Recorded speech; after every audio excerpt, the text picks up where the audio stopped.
TDEE, your total daily energy expenditure. This is the total amount of calories you need each and every day to function. 60 to 70% of this comes from your resting metabolic rate. This is your organs and your muscle mass, and that's why the more muscle you got, the more calories you burn, the more food that you get to eat, and why strength training is an essential part to a fat loss program.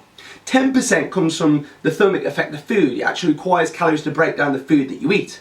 And then 20 to 30% comes from your actual activity.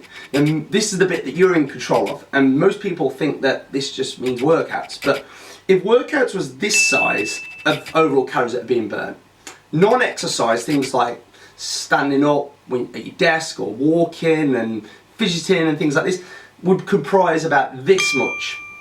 So that's a big potential of calories that we may not be burning if you live a sedentary life, or if you've been beating yourself with intense workouts that you need to lay down for the rest of the day.